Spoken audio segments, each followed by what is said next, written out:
हाय। चैन से कैट 2022 का form fill करना चाहते हो तो प्लीज ये दो बातें जान लो जो बहुत इंपॉर्टेंट है, जो आपको बाद में पता चलती है, अभी से आपको पता होना चाहिए। जून जुलाई tentative in the July CAT notifications आएगा। जुलाई अगस्त में आपको फॉर्म फिल करने होंगे एंड जिस समय जब आपसे पेपर मांगा जाएगा वो पेपर आपके पास रेडी नहीं होंगे, या होंगे भी तो उस फॉर्मेट में नहीं होंगे जिस फॉर्मेट में कैट आपको चाहती है। आप बहुत ज्यादा परेशान होंगे। तो वो बातें जो आपको उस समय पता होनी चाहिए, मैं आपको अभी बता देता हूँ कि आप अपने पेपर रेडी कर लो कि आप बाकी लोगों के साथ परेशान मत हो, अपना बेस्ट दो। तो ये सेशन है pre form filling session for the CAT 2022। जो कुछ बातें आपको बाद में पता चलेंगी यहाँ पे जान लो तो परेशानी होगी कम। इस सेशन में मैं बात करूंगा कैटेगरी एंड वर्क एक्स के बारे में। कैटेगरी में पहला, yes I belongs to a category, क्या आपका सर्टिफिकेट सेम फॉर्मेट में है, ये आपको पता होना चाहिए। दूसरा, no I don't belongs to in a category but you could belongs to a category, please criteria check कर दो। और तीसरा, कि अगर सेम फॉर्मेट में भी है तो क्या वो एक्सपायर तो नहीं हो गया है, क्या वो वैलिड है। तो हम तीन बातें में बात करना चाहते हैं। कैटेगरी में आपकी होती क्या है, S C S T, OBC, EWS, ये मेजर कैटेगरी है। एक पीडब्ल्यूडी का भी कैटेगरी आता है। If you are the general तो भी मैं आपसे बात करना चाहूंगा क्या है। You are belongs to S C S T या OBC, boss this is not OBC, this should be the NCOBC. अगर आप बनवा सकते हो, मैं बताता हूं कि क्या होता है ईडब्ल्यूएस। चलो बात करते हैं कि चलो मेरे पास कैटेगरी सर्टिफिकेट है, बट क्या ये कैटेगरी सर्टिफिकेट सेम परफॉर्मा में है जिसमें कैट चाहती है। तो कैट की ऑफिशियल साइट पे जाके चेक कर लो क्या आपका परफॉर्मा या कैट का परफॉर्मा सर्टिफिकेट का सेम है या नहीं। अगर नहीं है तो you can discuss with me कि सर ऐसा कुछ प्रॉब्लम हो रहा है। डिस्क्रिप्शन में आपको टेलीग्राम का लिंक मिल जाएगा, ग्रुप में जाओ, डिस्कस करो, आपको ये बातें पता चल जाएंगी कि क्या आपके पास है। चलो मेरे पास सर्टिफिकेट्स हैं, क्या वो एक्सपायर तो नहीं हो गए, वैलिड तो नहीं हो गई, जैसे आपका इनवैलिड तो नहीं हो गई है। एनसीओबीसी जनरली 1 ईयर के लिए वैलिड होता है। लास्ट ईयर आपके पास कुछ एक्स्ट्रा पॉइंट उन्होंने दिया था कि आप पुराने भी यूज कर सकते हो ड्यू टू कोविड सिचुएशन।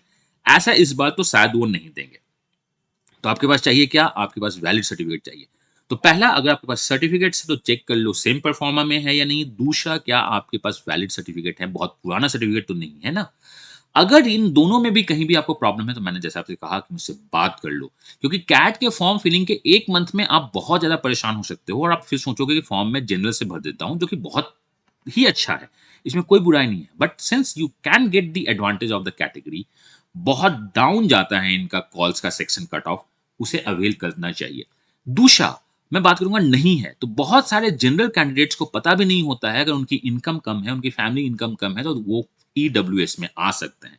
आप ईडब्ल्यूएस का क्राइटेरिया चेक करो, क्या आप ईडब्ल्यूएस में हो, अगर हो तो अप्लाई करो आज से, बिकॉज इन्हें बनने में कम से कम 1 मंथ से 2 मंथ लगता है। कैट के टाइम पे तो आप बहुत ज्यादा दौड़ भाग करते रहोगे।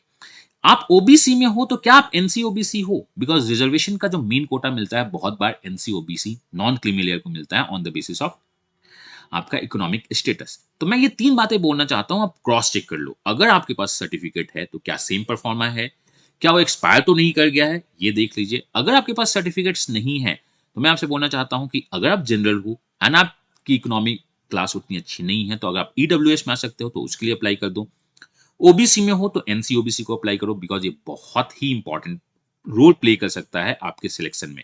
चलो यहां तक तो देखा। अब वर्कएक्स में अगर आप टॉप कॉल कंपनी में काम कर रहे हो तो कोई बात नहीं, आपको सैलरी सर्टिफिकेट देंगे होंगे, आपके पास ज्वाइनिंग सर्टिफिकेट होगी, आपके पास सब कुछ होगा। बट प्रॉब्लम क्या होता है, बहुत सारे लोग अपने आप को फैमिली बिजनेस में दिखाते हैं, लाइक द फैमिली बिजनेस होगा या किसी पेरेंट्स का बिजनेस होगा, या बहुत बार ऐसा देखा जाता है कि उनके पास स्मॉल बिजनेस का ही सर्टिफिकेट्स है। मैं बात करता हूं। और तीसरा, they work with the startup. यहाँ पे अगर आप किसी एक में फॉल करते हो तो आपको पता होना चाहिए कि if you are working with the startup, startup registered होनी चाहिए। अगर रजिस्टर्ड नहीं है तो आज ही आप लोकल बॉडी में उसको रजिस्टर्ड करवाओ। 1500 रुपीज चार्ज लगती है, आप इसको जाओ रजिस्टर्ड करवाओ। दिस इज द फर्स्ट आपका होना चाहिए। चाहे फैमिली बिजनेस हो या स्मॉल बिजनेस हो या स्टार्टअप हो, you should have the salary certificate. Salary certificate आपके पास होना चाहिए। आज से उनसे लेना स्टार्ट कर दो, क्वार्टरली या मंथली, बेटर मंथली होगा सैलरी सर्टिफिकेट, बिकॉज कॉलेज या कैट आपसे पूछ सकता है सैलरी सर्टिफिकेट। कॉलेज तो हमेशा पूछते हैं कि बॉस वर्क एक्स है तो प्रूफ दिखाओ सैलरी सर्टिफिकेट का। ओनली वर्क एक्स सर्टिफिकेट से काम नहीं चलता है बहुत जगह, तो सैलरी सर्टिफिकेट लेना स्टार्ट कर दीजिए। आप बोलोगे सर स्मॉल सेटअप है तो मैं तो कैश लेता हूं, मेरे अकाउंट में नहीं आता है। मैंने कहा कैश का भी सैलरी सर्टिफिकेट होगा ही होगा। अगर आपके पास फैमिली बिजनेस है तो प्लीज मैं आपसे बोलता हूं, या स्टार्टअप है तो स्टार्ट टेकिंग योर कंपनी से अपने अकाउंट में अपनी सैलरी को ट्रांसफर करना स्टार्ट कर दो, लमसम 20,000 25,000 जो भी करते हो। आप बोलोगे सर वो तो देना ही नहीं चाहते हैं, बट आपके पास सैलरी सर्टिफिकेट के बाद अगर आपका अकाउंट मेंटेन है, बहुत बार बहुत सारे बी स्कूल्स जब स्ट्रिक्ट होते हैं तो आपके अकाउंट्स को भी चेक करना स्टार्ट करते हैं if they are not paying the cash component mainly.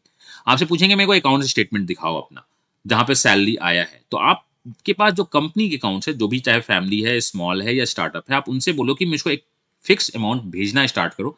आप हो सकता है वहां से कैश विड्रॉ करके उनको वापस कर दो, बट आप अकाउंट मेंटेन करना स्टार्ट करो आज से। ये बहुत ही इंपॉर्टेंट है। तो मैंने 2 बातें बताई जो आपको आगे हेल्प करेगा, क्योंकि आगे आप इसके लिए परेशान होगे अगर आपके पास नहीं है। पहली बात क्या है कि अगर आपके पास सर्टिफिकेट है तो क्या वो सेम परफॉर्मर में है? दूसरा, क्या वो वैलिड है, एक्सपायर तो नहीं कर गया?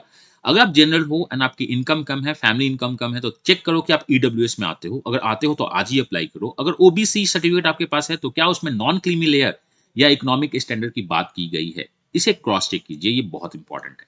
वर्कएक्स में आपके पास आपका सैलरी सर्टिफिकेट होना चाहिए, बिग कंपनीज आपको देती हैं, आपका वर्कएक्स का सर्टिफिकेट होना चाहिए जो आपको ऐसे में मिल जाएगा अगर फैमिली या स्मॉल बिजनेस से स्टार्टअप में हो तो, या स्मॉल बिजनेस में हो तो कैश कंपोनेंट का सैलरी सर्टिफिकेट लेना स्टार्ट कर दो। फैमिली या स्टार्टअप में हो तो अपने अकाउंट में ट्रांजेक्शन स्टार्ट करो। अकाउंट्स क्रेडिट होना भी बहुत इंपॉर्टेंट है। ये वो सारी बातें हैं जो आपको लोग नहीं बताते हैं, बट अगर चैन से कैट का फॉर्म भरना है तो आज से अपने कैटेगरी को देख लो कि क्या वो वैलिड हो रहा है। वर्क एक सर्टिफिकेट का इंतजाम करना स्टार्ट कर दो, क्योंकि बाद में रोने से अच्छा अभी फाइट मारना बहुत इंपॉर्टेंट है।